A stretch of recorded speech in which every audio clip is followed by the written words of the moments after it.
അപ്പോൾ മച്ചന്മാരെ ദീപണ്ണ കട വിട്ട് വരികയാണ്. നല്ല പെരും മഴയാണ് കേട്ടോ ഇവിടെ. രാവുതരക്കുട്ടി ഇതാ ഇവിടെ നോക്കി നിൽക്കണ്. മുറ്റം നിറച്ചും വെള്ളമാണ്. ദീപണ്ണ തന്നെ ചിങ്ങ ഒന്നായിട്ട് സെറ്റ് സാരി മുല്ലപ്പൂ ഒക്കെ വെച്ചിട്ടുണ്ട്. ഇത് മക്കളെ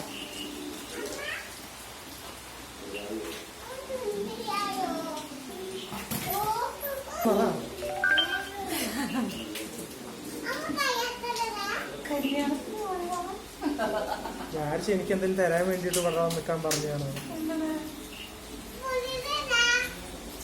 ഇതാ മുല്ലപ്പൂവൊക്കെ വെച്ചിട്ട് വാടിയിട്ടില്ല.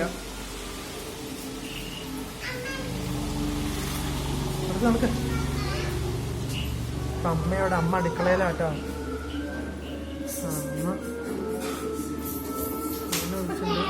അമ്മ വരുന്നുണ്ട് കേട്ടോ.